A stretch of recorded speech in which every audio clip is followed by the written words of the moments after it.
Hello friends, this is physics with Swapnil. और जैसा कि आप देख रहे हैं एटम्स एंड मॉलिक्यूल्स, आज हमारा टॉपिक है। एटम्स और मॉलिक्यूल्स में सबसे पहले जो हमें समझना पड़ता है वो समझना पड़ता है law of conservation of mass. जैसे कि आप देख रहे हैं कंजर्वेशन ऑफ मास है, तो कुछ कंजर्व हो रहा है, मास कंजर्व हो रहा है। एक एग्जाम्पल समझते हैं। मान लेते हैं ये कार्बन है और ये ऑक्सीजन है। कार्बन ऑक्सीजन रिएक्ट कर रहे हैं और CO2 गैस बना रहे हैं। ठीक है, तो अगर हमने कार्बन ले लिया 12 ग्राम और ऑक्सीजन लिया है हमने 2 ग्राम लिया है, ऑक्सीजन हमने 2 ग्राम लिया है, तो इस लॉ के अनुसार क्या हो रहा है, जो रिएक्ट करते हैं उनको बोलते हैं रिएक्टेंट और जो मिलता है उसको बोलते हैं प्रोडक्ट। तो इस लॉ के अनुसार क्या होता है कि mass of reactant must be equal to mass of product. तो जो रिएक्ट कर रहे हैं उनका मास हमेशा बराबर होना चाहिए किसके मास के द्वारा? प्रोडक्ट। जो प्रोडक्ट मिलता है उसका मास। तो रिएक्टेंट का मास क्या था? 12 और 2। तो 12 2 कितने होते हैं? 14 होते हैं। 14 ग्राम होता है। तो हमारे CO2 का मास क्या होगा? करेक्ट, हमारे CO2 का मास भी क्या होगा? 14 ग्राम। तो आई होप आपको ये याद रहेगा कि जो रिएक्टेंट के मास होते हैं उनका सम हमेशा बराबर होगा प्रोडक्ट के मास के बराबर। ये सिंपल लॉ ही क्या कहलाता है? Law of conservation of mass.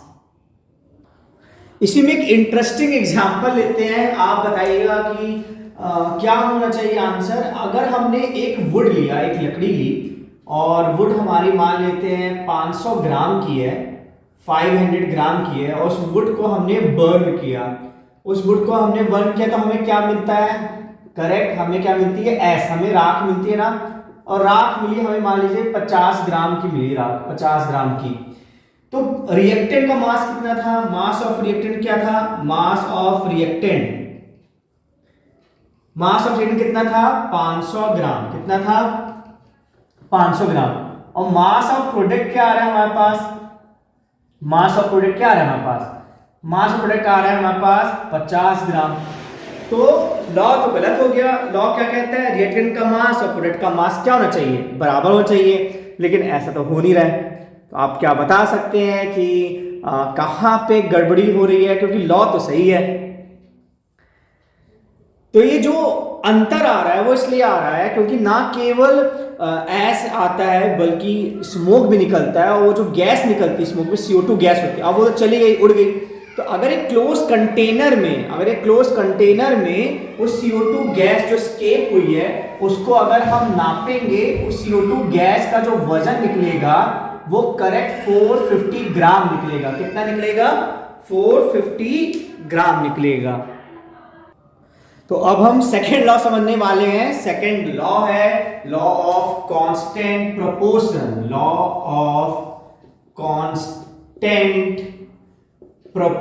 तो आपने मैथ में तो सुना होगा वर्ड प्रोपोर्शन। अब ये क्या कह रहा है? बहुत इजी है, बहुत ज्यादा इजी है। जैसे अगर हमने वाटर का अगर हम एग्जांपल लेते हैं H2O, तो हाइड्रोजन का जो मास होता है वो बच्चा 1 होता है। कितने हाइड्रोजन है? 2। तो इसका मास का हम रेशियो लेते हैं ऑक्सीजन के मास से। ऑक्सीजन का मास कितना होता है बच्चा? 16। अगर सबसे सिंपल रेशियो लेंगे तो इसका क्या आएगा? डिवाइड कर दे 2 से, तो कितना आ जाएगा? 1:8। इसका मतलब क्या है कि अगर हम 1 ग्राम हाइड्रोजन लेंगे तो 8 ग्राम ऑक्सीजन रिएक्ट करेगी और हमें 9 ग्राम पानी मिलेगा। ठीक है, बहुत सिंपल है ना। मतलब जब भी एलिमेंट्स कंबाइन करते हैं तो एक डेफिनेट रेशियो में ही करते हैं। जितना आप हाइड्रोजन लोगे 8 गुना ज्यादा आपको ऑक्सीजन लेना पड़ेगा।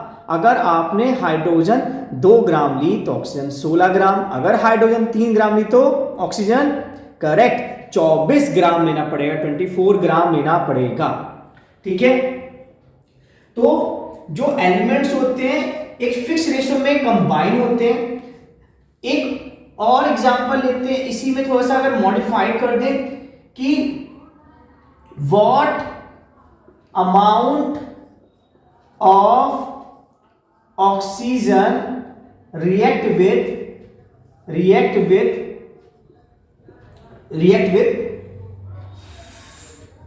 5 ग्राम ऑफ हाइड्रोजन। तो कितना इजी है ना, 1 ग्राम हाइड्रोजन के लिए 8 ग्राम ऑक्सीजन चाहिए, मतलब 8 गुना ऑक्सीजन चाहिए रहता है। तो अगर हमारा हाइड्रोजन 5 है तो 8 टाइम्स, तो ऑक्सीजन कितना चाहिए रहेगा, 5 × 8 कितना चाहिए रहेगा, 40 ग्राम।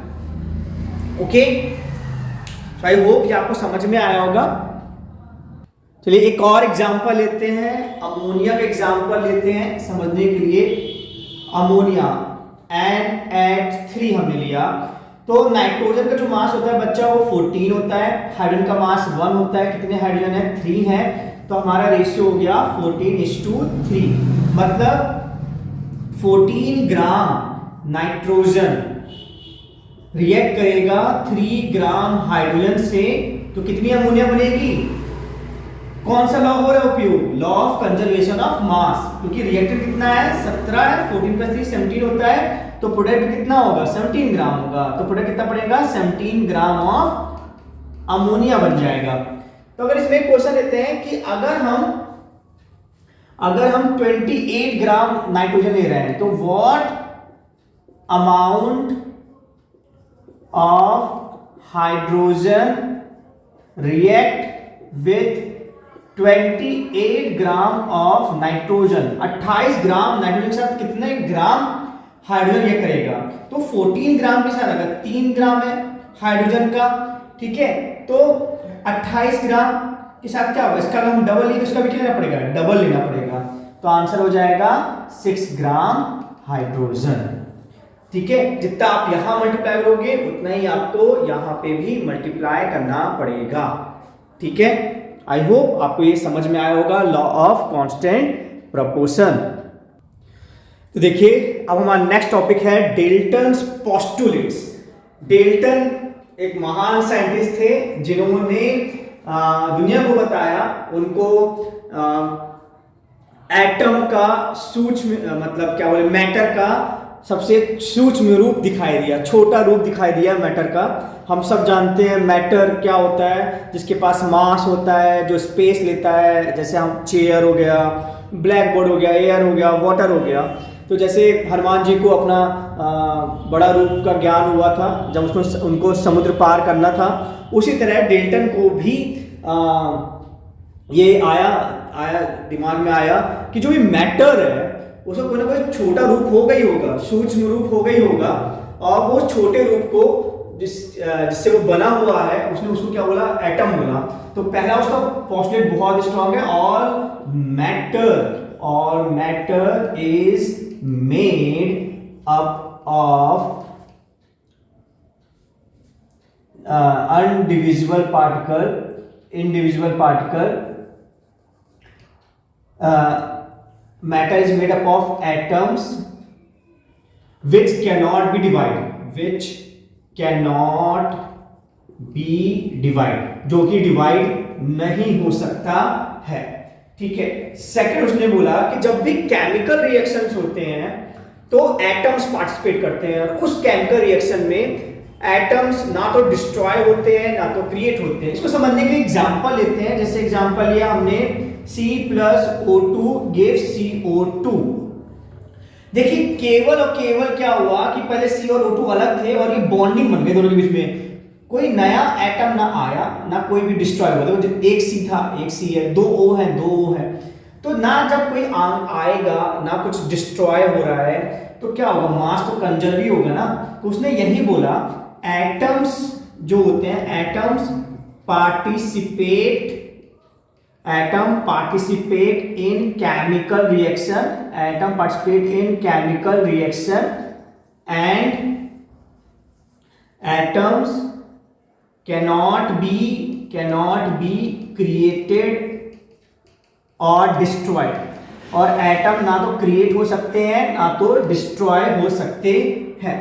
ठीक है, बस वो क्या होता है, उनका बॉन्डिंग चेंज होती है। पहले C और O2 में बॉन्डिंग नहीं थी तो उनके बीच बॉन्डिंग हो गई। ठीक है, तो केमिकल रिएक्शन हो गया। तो अब इसका थर्ड पोस्टुलेट देखते हैं। थर्ड जो पोस्टुलेट है डेल्टन का वो ये है कि अगर एक हमने एलिमेंट लिया, जैसे कि हमने एलिमेंट लिया सोडियम, तो सोडियम के जितने भी एटम्स होंगे ना सब एक जैसे होंगे। सोडियम के जितने भी एक एटम्स होंगे वो एक जैसे ही होंगे। ये मैंने एक सोडियम का एटम बना दिया है। तो अब अगर ये क्या है, तो ये सेल्स होते हैं और ये जो डॉट डॉट दिख रही हैं वो इलेक्ट्रॉन्स हैं। सोडियम में 11 इलेक्ट्रॉन्स होते हैं, वो आगे अपन पढ़ेंगे। तो देखिए ये सोडियम क्या है, एलिमेंट है। तो एलिमेंट में जो एक एलिमेंट के जो एटम्स होते हैं वो सिमिलर होते हैं। ये एटम 1 है और ये क्या है, एटम सेकंड है। ये एटम सेकंड है और ये दोनों क्या है, सिमिलर है। क्या है, सिमिलर है।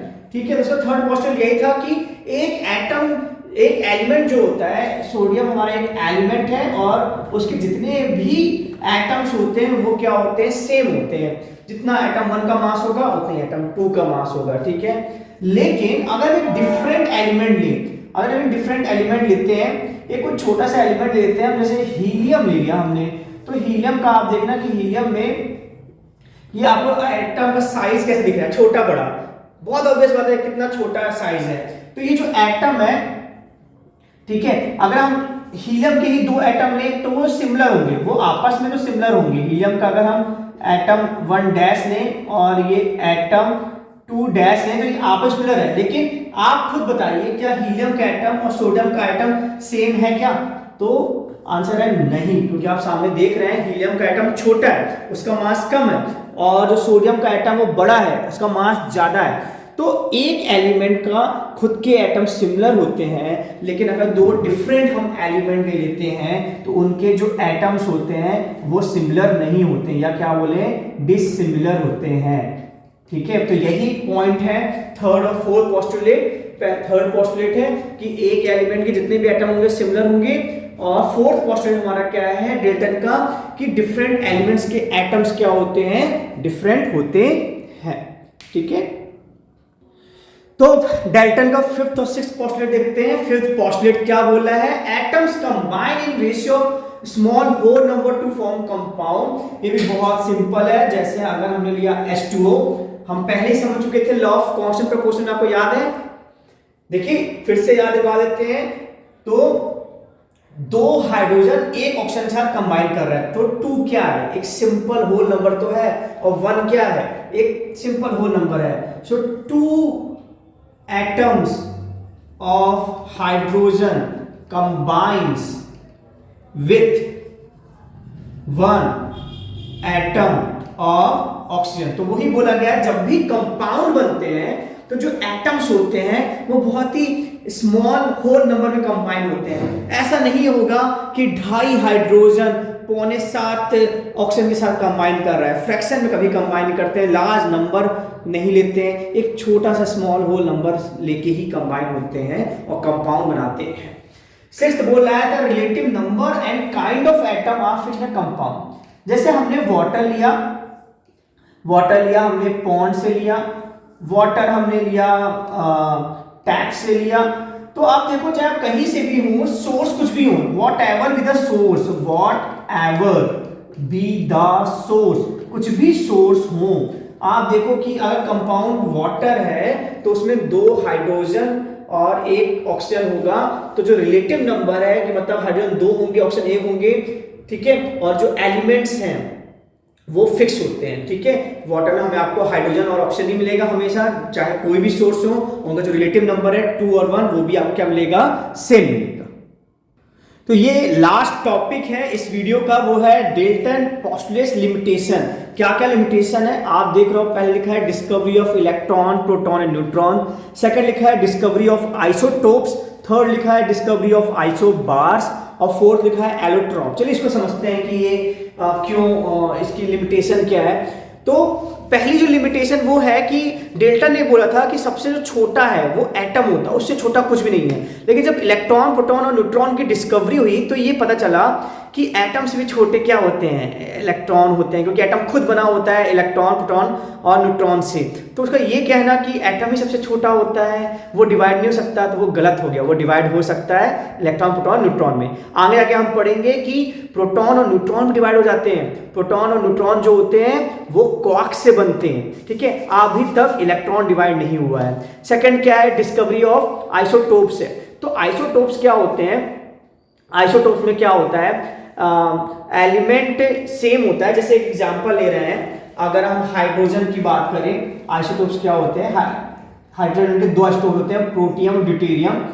तो आइसोटोप्स में क्या होता है, एटॉमिक नंबर तो सेम होता है, एटॉमिक नंबर सेम होता है, मतलब एलिमेंट तो सेम है, लेकिन मास नंबर अलग हो गया, ठीक है। तो डेल्टन ने क्या बोला था, एक ही एलिमेंट के जितने भी एटम्स होंगे वो सेम होंगे, लेकिन आइसोटोप्स के बाद क्या हुआ, एक ही एलिमेंट के जो भी एटम्स होते हैं उनके वो कुछ अलग भी हो सकते हैं, उनके मास अलग हो सकते हैं, ठीक है। फिर आता है आइसोबार्स आता है।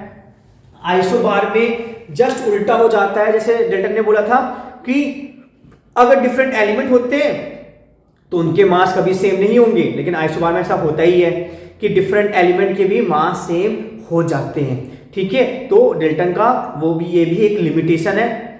लास्ट आप देख रहा हो एलोट्रॉप्स देख रहा हो। एलोट्रॉप्स आप एग्जांपल लेते हैं, जैसे कार्बन का जो एलोट्रॉप्स होता है वो होता है डायमंड होता है और ग्रेफाइट होता है। तो डायमंड ग्रेफाइट जो है वो पूरा कार्बन का ही बना है, ठीक है, इसके अलावा कुछ नहीं है। अब जब कोई भी चीज एक ही चीज की बनी है तो एक जैसा दिखना चाहिए डेल्टन के अनुसार, लेकिन डायमंड आप जानते हो एकदम अलग दिखता है, ठीक है, एकदम उसकी चमक रहती है। और ग्रेफाइट क्या होता है, पेंसिल की जो नोक है वो ग्रेफाइट होता है, वो एकदम अलग दिखता है। तो ये डेल्टन नहीं समझा पा रहे थे कि डेल्टन के पोस्टलेट से ये नहीं समझाया जा सकता है कि एलोट्रॉप्स अलग अलग क्यों दिखते हैं, ठीक है। So thank you so much for this lecture, hope you enjoyed. If you like my videos please subscribe my channel. Thank you.